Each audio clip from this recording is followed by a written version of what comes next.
Graça e paz, boa noite, Deus abençoe a todos. A carta de Paulo aos Romanos, no capítulo 8, versos 16 e 17, diz o seguinte: O próprio Espírito testemunha ao nosso espírito que somos filhos de Deus. Primeiro 16. O apóstolo Paulo sabia do que ele estava falando. O apóstolo Paulo, homem de Deus, chamado por Deus para ser apóstolo de Jesus Cristo, está afirmando que ao cristão é dado o privilégio de receber em seu favor o testemunho do Espírito. Ainda que todos estejam contra ele, ainda que todos estejam contra você, ainda que a situação que você está enfrentando pareça ser insuportável, pareça ser algo que está acima ou além das suas capacitações, da sua capacidade, do seu talento, dos seus dons, não o é. E mesmo que seja, nós não vivemos em Deus por realização, nós vivemos em Deus, em Cristo, pela fé. O querer, o realizar está em Deus.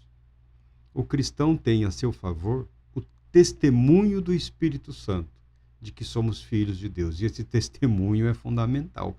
Este testemunho do Espírito, se você pegar a Bíblia, no livro de Gênesis, o primeiro livro escrito por Moisés, diz que no princípio, quando Deus criou os céus e a terra era sem forma e vazia, e o Espírito de Deus pairava sobre as águas ou sobre o abismo. Ora, o que quer que tenha acontecido, criou um abismo entre a terra e os céus. Isso é fato. Mas o que quer que tenha acontecido, não criou um abismo entre os céus e a terra. Porque o Espírito Santo, o Espírito de Deus, pairava sobre a face do abismo, ou seja, mantinha a presença de Deus, a revelação da glória de Deus, ao alcance de toda a criação da terra. Ainda que a humanidade não tivesse ou não tenha condições em si mesma de percorrer o caminho até os céus, a Bíblia declara que os céus criou um caminho até a terra, e através deste caminho proposto por Deus, nós podemos nos voltar para Deus, ou seja, nos arrepender, fazer arrependimento, nos converter, fazer a conversão. Devemos retornar ao princípio. Qual é o princípio? A Deus, ele está falando. Não é voltar no tempo, é voltar as nossas vidas para Deus. Completar o ciclo diário, o ciclo semanal, o ciclo mensal, o ciclo das estações, o ciclo dos anos, o ciclo da vida.